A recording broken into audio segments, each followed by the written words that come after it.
Hello, welcome back to the Marni On The Move podcast, Boston Marathon Edition. We teamed up with Westin Hotels and Resorts, Westin Seaport Boston, and Westin Copley Place to bring you this series of 6 conversations from the heart of the city and Marathon Central with Olympic, professional, elite, and recreational runners.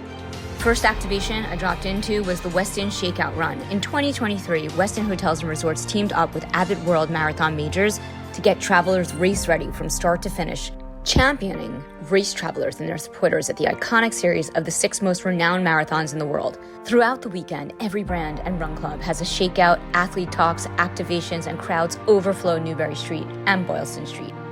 Dropped into Tracksmith to check out the scene and have brunch with the team. Walked over to Marathon Sports to the Hoka Fly Lab to pick up my Skyward X new running shoes, and it was packed. The running community really comes together in Boston this weekend from around the globe, and it's magical. Even if you're spectating, the energy is just so incredible.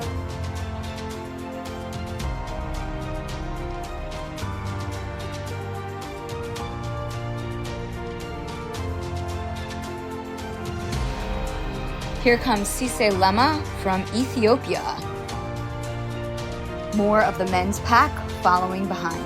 Here comes CJ Albertson, another podcast guest, and Zach Panning. Bring on the women. Today on the podcast, I'm syncing up with Jenny Simpson, 3-time Olympian, gold, 2-time silver, and bronze medalist, track and field athlete who just added the marathon to her repertoire.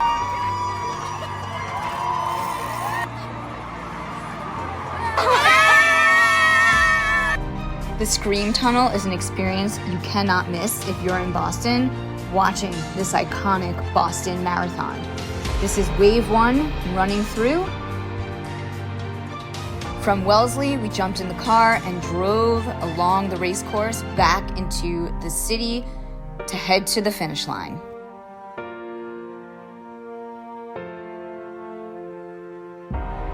Feeling super inspired after spectating the marathon and filming all day, we went back to our hotel, the Westin Boston Seaport, where I laced up to go for a run in my new Hoka Skyward X shoes.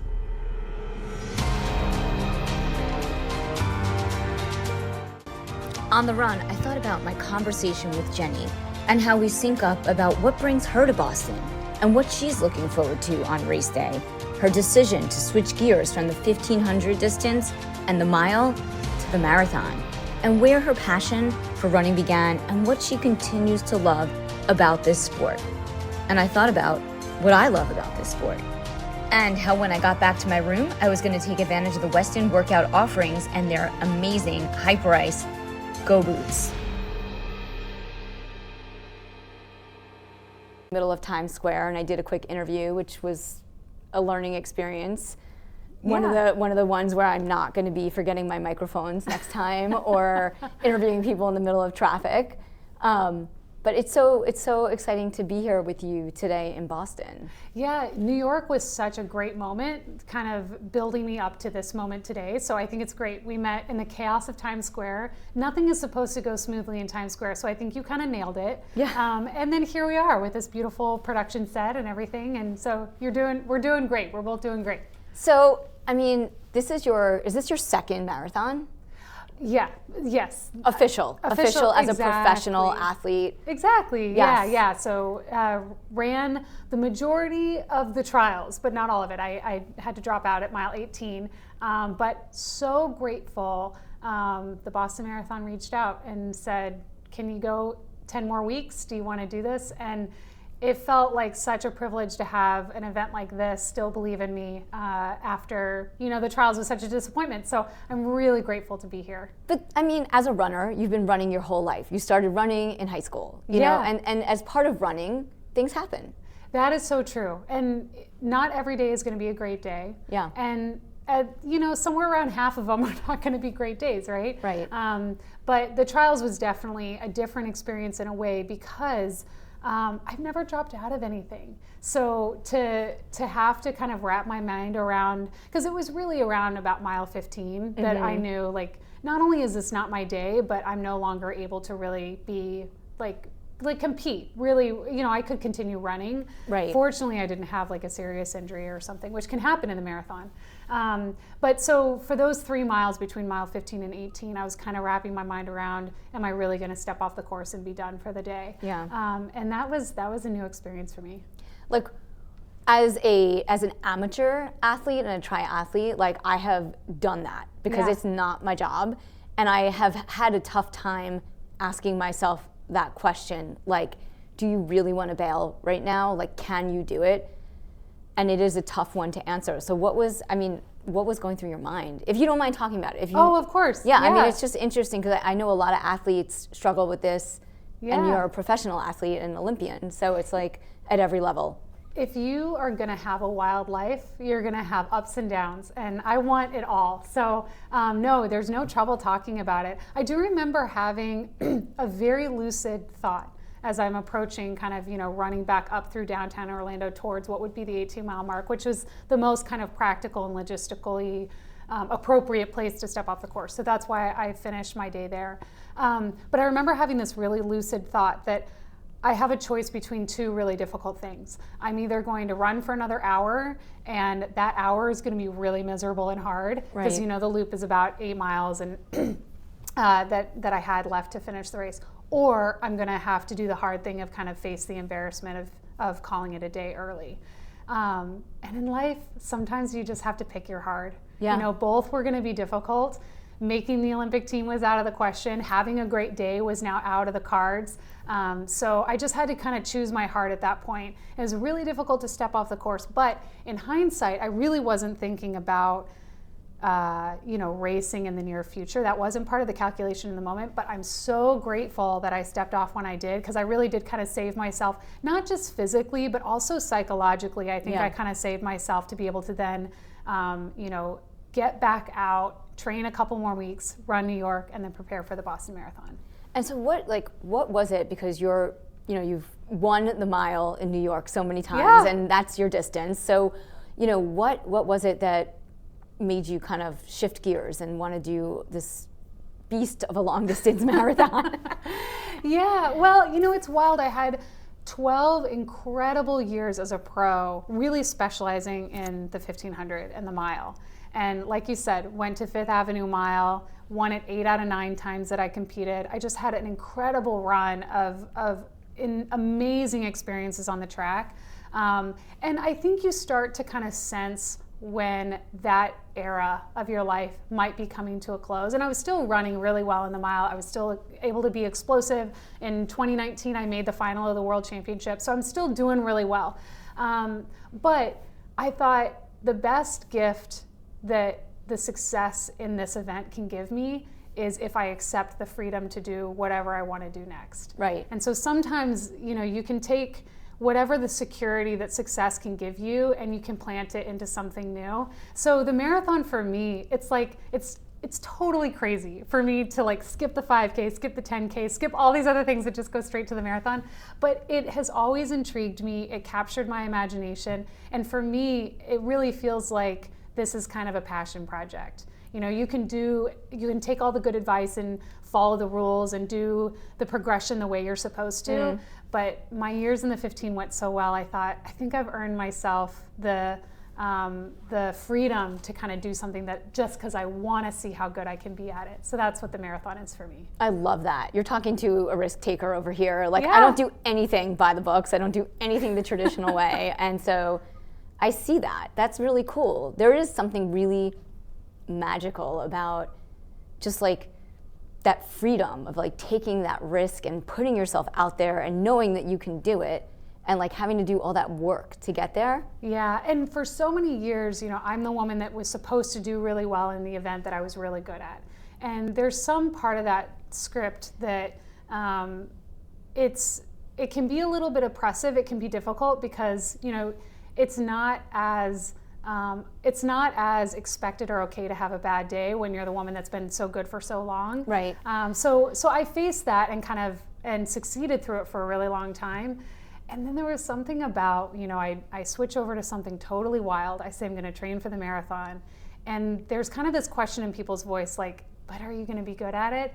And it just felt so good to have the freedom of like, I have no idea. Like, I have no idea. Of course you are. Yeah, and that felt really great because for so long it was like, Jenny's going to run a 15 and she's going to be great.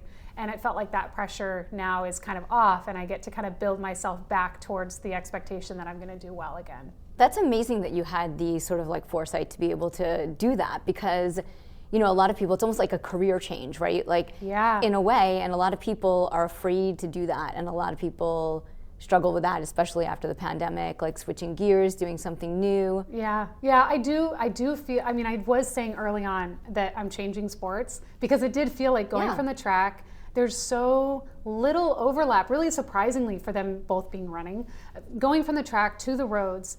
It just felt like I'm totally changing sports. But a lot of people who've had either a career change or just a job change, or if you've moved, cross country at some point in your life, you also understand the other side of the coin is like a whole new scene, all new people, like not all new, but a lot of new. It felt like a little bit of a recharge. And not to, like, the stability and the ongoing success and all the good things from the track is wonderful, and it never got old, but it was just like this infusion of energy to have something new and something, new relationships and people. Yeah. And so Boston, what is this? This is like the race of all the races, right? Like Boston, what does it mean to you? Well, okay, I walked in the room, and it was before we started the podcast, and you asked me, how are you feeling? And then it's, oh, wait, we got to get this. The truth is, how I feel is like, I can't believe this is happening in 2 days. Like, I can't believe I'm really going to do this. But really, okay, you're right. Boston as an event is a legend. Yeah. Like, the legends run Boston and has made over, so many historic years, has made this event its own legend. Right. And the course is its own character and all that stuff. The weather of the day, like, it's just such a huge event that really, it's one of the very few running events that transcends just running, the running world. It feels like all of America is kind of paying some amount of attention to the Boston Marathon at some point. So I feel like this is an event that if you're going to be a pro marathoner, you put a star on the calendar 8, 9, 10 months out and say, okay, I'm dedicating this huge chunk of my life to this one pursuit. And so for me, this opportunity came up following my failure at the trials. Right. And so it's only really been on the calendar for 9 weeks. So for me to have 9 weeks to get ready, I feel a little bit like somebody just grabbed me and pushed me into the deep end. And that's an awesome feeling. Yeah, and it really has been exhilarating. So I haven't had the same amount of time to prepare, but also not the same amount of time to worry. So yeah, I'm just going to get out there and see how I feel and how it goes. I think that is going to be, I think that's a huge success secret. I think it's going to be awesome because, I don't know, I always think I build things up so much in my head. Sure. And then when I get there, I'm so nervous about something. But if I don't actually think about it and I just do it, it's like I'm doing it. One of the funny, unique things about this experience for me is I am such a planner. My personality, and I think that's one of the reasons I was so good on the track, was I had thought through every single tiny little possibility. So by the time something happened, I had great instincts for racing because I had already thought through every possible variation of the play out of this race. Like a triathlete. Yeah, exactly. And so this event, I remember several times through just even the last few days, people describing parts of the course, and I've never driven the course, I've never run the course, I don't know the course, and that I cannot describe to you how far that is from who I am as a competitor and an athlete and just my normal personality.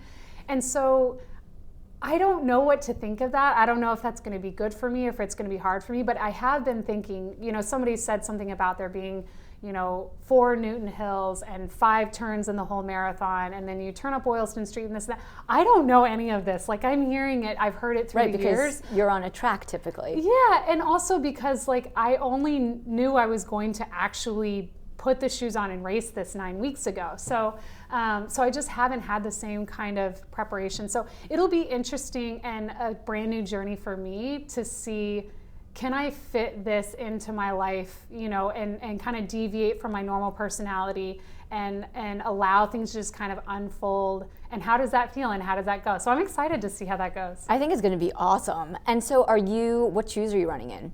Which Pumas? Yeah, the Deviate Elite. They have a third version, and it's an amazing shoe. I did run in the Fast R in the trials, and I made a switch. Okay. So yeah, so I think the shoes are really, they're really different styles, but I think they're comparable in their ability to, you know, match up in races for people. I think they're both really great super shoes, and it goes to show, because at the trials, the Puma athletes, you could see it was a pretty even split between who chose the Fast R and who chose the Deviate Elite. So yeah, I just thought, you know, the trials didn't go well, and it has absolutely nothing to do with the shoes. Of course not. But sometimes it's nice to just switch things up. So after the trials, I thought, you know what, I'm going to do a couple things totally new, and one of them is I'm going to switch up my shoes. Now, what do you like about those shoes, like the Deviate Elite? Well, I mean, they just feel so good, right? I mean, they're just so cushy. So, of course, my career starts way before super shoes. And I did all kinds of like training and competing and lots of long runs. You know, I was a 1,500 meter runner, but 15, 16 mile long runs was a typical weekend. Right. So I've done many years of long runs. And the thing about these shoes is not only does it feel, you know, you put them on and you feel kind of bouncy and you feel light and, oh, these are gonna be great for the run, but it's also just how your body feels after the run is over. You know, I used to come off of my long run and you just feel like that muscle damage starting to like sink into you. And it's true. I mean, the super shoes are really saving people's bodies in a way that I think we didn't really predict. Yeah, it is interesting. But then I think also sometimes, like, if you run in them too much when you're not racing, like, I think it's good to like test out your shoes, right? So yeah, that's the debate. Yeah, that's definitely the debate. It's like, you know, muscle damage is not entirely a bad thing. I mean, that's how your body rebuilds stronger, right? You break it down and you rebuild stronger. And so some muscle damage is absolutely necessary for you to get better, whether you're lifting dumbbells or whether you're out on a long run, right? Yeah. That's science. Yeah. And so, you know, it's just like, I think it's a little bit like how we fuel our bodies. Like, everybody's going to be a little bit different. It's kind of good to follow a philosophy and be open to like adjusting and changing if it does or doesn't work for you. And if you follow the science can kind of take you in different places. So I think there's this temptation to think how we use super shoes in training. There's a black and white correct and wrong answer, and probably it's more individualized than that. I was going to say, I haven't had like any issues with because I'm always testing shoes, like all different kinds of shoes, and I haven't really had any like issues. But you know, someone had said to me, I don't know what happened, but somebody was like, maybe it's because you are always running in super shoes, and I was like, I don't think it has anything to do with the shoes. I think it has to do with like walking, not even running. Yeah. But anyway, there's a lot of discussion about like how your brain is predicting that your foot is hitting the ground. Right. It's very different with super shoes. And so to me, my question first is then should you always run in super shoes because your brain can kind of make that adjustment? Or is it problematic to be switching back and forth between kind of old school stiff trainers with no foam back to these shoes that are stacked with a lot of foam? I think one of the things for me, and you've run in all the shoes. Yeah, I want to be clear. I do not know the answer. I have a lot of questions, but I have no answers. Somebody will comment on it somewhere. There you go. So, but one of the things that just in my own experience has been a little bit of trial and error and a little bit of debate with the super shoes is that they really are not as stable. So if you run on anything other than really smooth pavement, you know, you hit a rut in the road or you're on kind of a soft surface and it can kind of send your foot flying in the wrong direction. The physics of it is different because it is a less stable shoe. Or if you take a turn and you corner, and this is not unique to like one brand of shoe, it's just the nature of the foam of these super shoes. So I think that is the cause of some injuries, and it's just the nature of the instability, not necessarily like your foot hitting the ground in those shoes. Yeah, well, I'm really glad that Puma has a super shoe. Yeah, and they have two, which is amazing. Right. Like, I feel really fortunate that I'm with a brand where you have an option. It's not like this is the one lane you can run in and we hope it works for you. Yeah. They're two very different shoes and really designed and modeled for two different types of strides. And so if one doesn't work for you, there's another. What was your stride with the Faster? Is that more for someone who's running on the forefoot, right? Yes, and somebody coming from the track, I have the classic form that is made for the Fast-R. Yeah. So much higher knee lift, bigger back kick, just a bigger, when you look at somebody in profile and you watch them running, I make a much bigger circle with my foot. And the alternative is what people call a shuffler. Somebody's feet stay a lot closer to the ground. Yeah. A triathlete shuffler. Yeah, exactly. And so both can be very efficient strides, but the physics and the dynamics of it are different. Now is when we need to introduce like an actual biomechanics scientist to explain it in greater depth. Right, I can't do that. Do that in AI. I'll bring it in post, Jason. Exactly. But there are many different running strides, but those are kind of two categories, and I definitely fit in the taller stride for sure. Yeah, I love all the new Puma shoes that they've been coming out with in the last few years. Like I've seen, like it's just been such. Like when I was a kid, I wore Pumas, right? And they were like and I talked about this with Betsy from Track Shack. Oh, sure. I know that you're from Orlando, the area, and you kind of got your start running at Track Shack. John and Betsy Hughes sold me my very first pair of running shoes.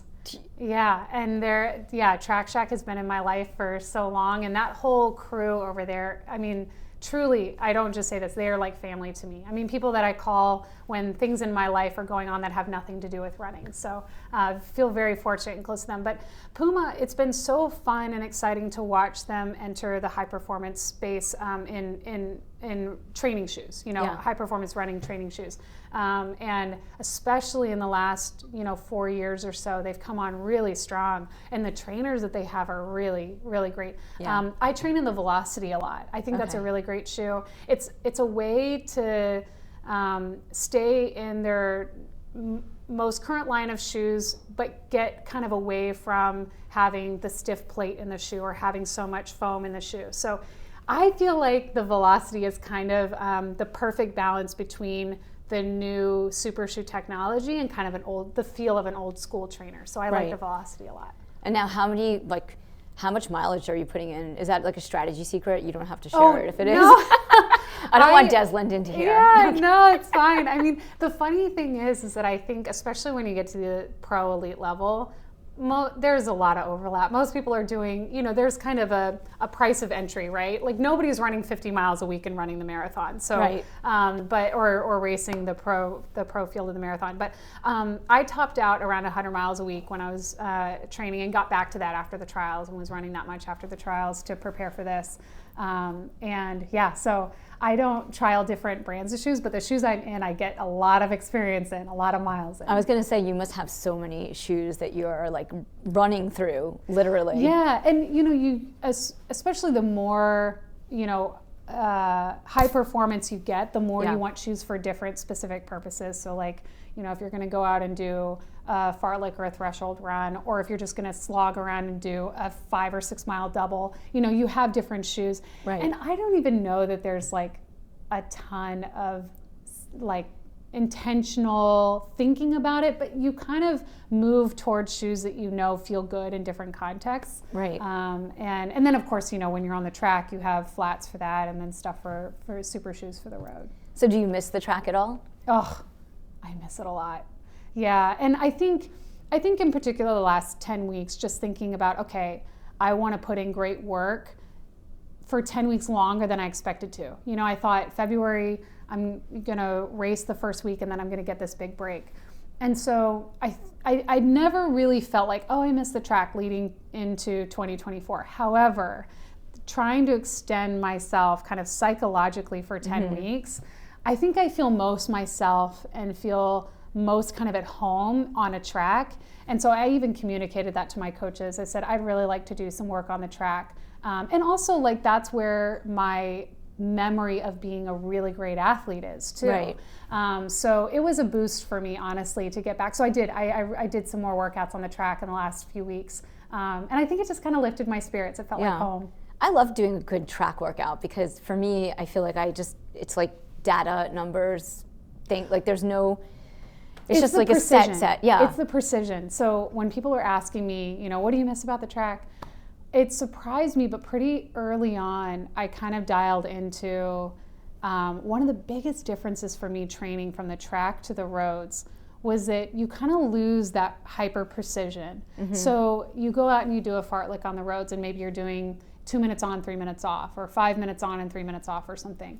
And you're just kind of going by the watch. And I finish and I think, did I run hard enough? Did I run too hard? A lot of what you're doing is kind of a judgment call. Or even if you're out, because the terrain is different or the weather is different, you saying, okay, if I want my race pace to be X, I'm going to run X plus 10 to 30 seconds a mile. And it just feels so like there's such a large window. And that was new to me because when you're on the track and you're trying to break 4 minutes, you run 64 for 400 every time you get out. Right. And if you run 64 and a little faster here and there, then you're thinking, oh, maybe I can run 358. It's like, it's kind of a math problem. I was just going to say, did you go to college for math? Yes. I mean, if you want to talk about splits for a 15-minute 5K or a 4-minute 1500, I can rattle off those splits all day. That's awesome. I love that. And so what is it that you love about running? Do you love running? Just kidding. Yeah. I love running, but I don't love it every day. Okay. I think that's a little bit of a myth to think that, I don't know, maybe there's some really special people out there that love one thing every day their entire life. But I think with anything, there's days that you get out and you do it so that you're still, okay, I'll keep it to running.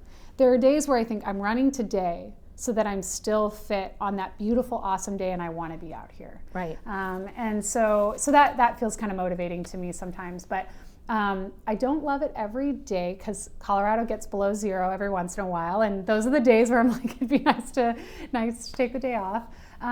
But why do I run it? Or why do I love it? I love it for a lot of reasons. And I think it can kind of change over time and change day to day. But it's always fun to do something you're good at. It's kind of simple and basic, and I think people don't acknowledge that often enough. If you find something you're good at, lean into it. It's a wonderful thing to soak in that feeling of this is something I'm made to do.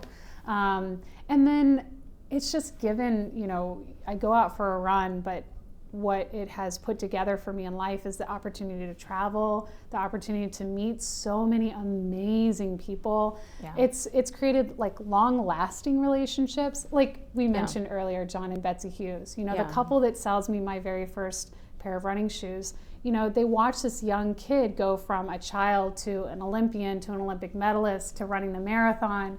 And so that journey we got to take together. Yeah. And they're amazing. Yeah. Yeah. And I'm getting to have that journey now with people that I met when they were young runners. There's a woman on our team at Colorado that she and I were warming up and getting ready for the Olympic trials in 2021. And she showed me, she had a picture of her and I together when I was running professionally at the Boston Indoor Grand Prix. Okay. And she was just a middle schooler. So that's cool. Those that's are awesome. Special. Those are special moments. Yeah. When you started when you were so young also. Yeah. When did you know or think maybe I'm going to do this for my career? Oh, I'm so glad you asked that question because I was not like a protege. I started running really young. We moved states. We moved from Missouri. My dad graduated college, and we moved to Florida for, he was going to be a professor at UCF. And I was in 3rd grade. And so I went out for the after-school running program because it was a way for me to just meet friends. Yeah. There's a PE teacher that said, we have this after-school program. Jenny's crazy on the playground. She probably would love it. And I did, of course. And so for the first few years of my quote-unquote running career, I just followed my friends. I was just, you're just a kid. You're goofing around. You're running around. You follow your friends. And even when I got into high school, I was good as a freshman and good as a sophomore. But really it was just about kind of following my friends. It was pre-internet with like everything out there. So I didn't really know how I measured up to other kids, and that wasn't something that I was thinking of until you got to the dual meet, right? On the weekend or whatever. And so I had a really slow progression into the idea of this being really competitive. And then I remember learning I could get a college scholarship. And that to me was like, that was the spark. Like, if I can run well enough to like go far away for school, like that just felt to me like this fantasy world. You know, and so I finally realized like I can go far away to college, have some opportunity, and use running really to get the best education possible. That became my pursuit. So when I finally went on my college visits, I was visiting like Columbia and Duke and Notre Dame, thinking like I want to use my running to go to an Ivy League school, stay on the East Coast. I visited Colorado and I just thought, this is my chance. This is my chance to be in the mountains, run, see what I can make out of this. And it was just unbelievable. I mean, my freshman year, I won NCAAs, unexpectedly won NCAAs in the steeplechase. And things just kind of kept rolling from there. That's amazing. Do you ever, like when you're having a hard day, like try to go back to that place where you loved running and like channel that energy? Yeah, and it doesn't feel that far away. You know, I think about being the kid that was running at the state championship, or you know, really young. And the first time I broke 4 minutes in the 1500, it was my first pro race of my entire life, and I was still a senior in college, so I was wearing a Colorado uniform. And when I close my eyes and I go back to those memories, they seem like yesterday. So it's precious to hold on to those things. That's cool. Yeah. And New York City, back to New York City, it was awesome. It was the best. I raced. That was my first time doing that race too. Okay. That was the best day. It was a beautiful day. Yeah. And the course is amazing because you approach New York, you approach the city and the skyline for so long. Yeah. So to be able to run up the east side of Manhattan and just see the buildings and kind of, I don't know about you, I was like imagining like New York is this crazy, busy, wild place. Like it's kind of waking up and I'm in the middle of a work day. And I just kind of felt like that was like really magical and special. And of course, because like we're up at the front and it's a little bit more sparse where we are, I mean, the city felt like it was shut down. That's for amazing. us. Yeah. And that is unique to experience in New York City. So that felt really special. And then when we turned to go up 7th to head towards the park, that's when the crowds really kind of started to get a little bit more dense, and you really had people cheering for you. And it really felt like the city kind of came alive over the course of the 13 miles we were racing. Yeah. I felt like I was running and it was so beautiful. It was very crowded in my corral, like in my group that I was running in my wave, but I just like do my own thing. And I really loved running over the bridge, over the Manhattan Bridge, and just getting out of Brooklyn, because I was like, in my mind, I was like, just get me out of Brooklyn. Yeah. But I loved running up 7th Avenue and just like being in the city, that energy. Yeah. I don't think you, even in the marathon, which I wonder if you're doing, is they do too. You know, what you said about the Manhattan Bridge is so poignant to me, because, you know, we were just talking about, you know, you close your eyes and you have memories. I think that's kind of the enduring memory for me of that race, was going over the bridge, because at the time I was reading a book about stories of New Yorkers, just people in the city. And I remember going over the bridge and you can see the buildings and the skyline. And again, like it was so quiet. It was kind of windy and there were just a few of us racing. And I remember like looking and thinking about all the people in the city. And I mean, this sounds a little bit silly, but I just remember thinking like, it's all a struggle. And we're all just trying to make it. And I felt like I'm just this runner out here. I had a bad experience a few weeks ago. I'm hoping Boston will be better. And I'm just out here like everyone else, just trying to make it. And it really felt like this kind of unifying emotional experience going over the bridge. That's New York, for sure. Yeah. Awesome. Well, this has been so great, Jenny. Thanks for stopping by. Oh, thank you. Dropping into the podcast.